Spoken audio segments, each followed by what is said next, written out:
In this video, I want to bring to attention some of the things the Bible clearly tells us about what heaven will be like, which means no guessing, speculation, or spending time on the more complicated passages. Intelligent design proves that God exists and that the eternal world is real. I think about the human body and how it's perfectly designed. The male body goes perfectly along with the female body to produce life after 9 months of pregnancy. We have eyes for seeing, ears for hearing, a nose for smelling different scents, taste to enjoy the different fluids and flavors, the joy of feeling, teeth for chewing. Our pets also have these senses. Even fish have eyes to navigate sea life. These details don't come from randomness. There is an eternal supreme being who made it so. In many ways, heaven is like this life we are presently living, only much, much better. It has all the best things of this life, only without the trouble, pain, sickness, worry, or dying. One thing that the Bible clearly tells us is that we will have a physical body that is perfect and immortal, which means the enjoyment of food, drink, music, and other things we do with a body.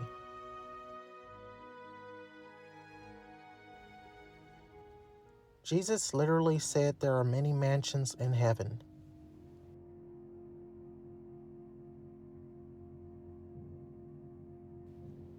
The best mansions in heaven are seen like stars to those in heaven at the lower levels.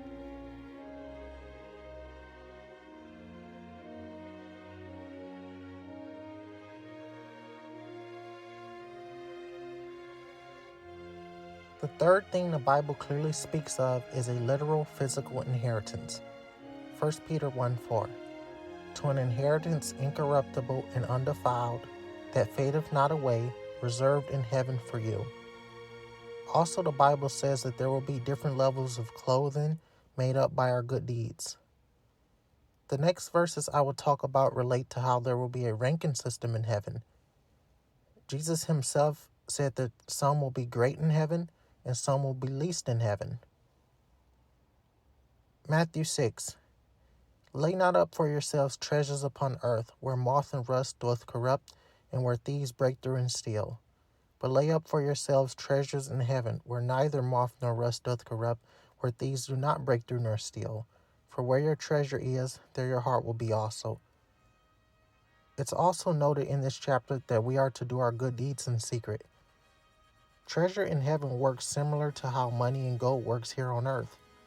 The Bible is very secretive on the details of how we will use this treasure and the things we will buy with it. Psalm 16:11 says, there are infinite pleasures where God is. The term pleasures forever is used.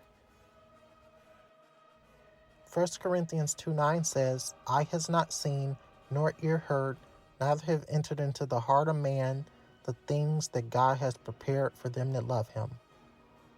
I look forward to finally finding out what all this verse refers to. Daniel 12. And many of them that sleep in the dust of the earth shall awake, some to everlasting life, and some to shame and everlasting contempt.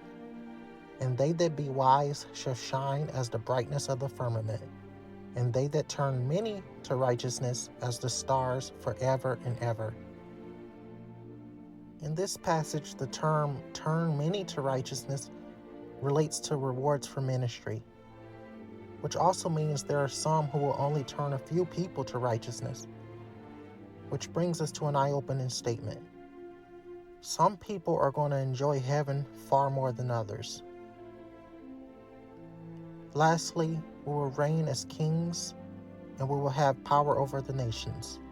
The amount of cities we rule over will be determined by our efforts in this present life. These things are true whether we believe it or not.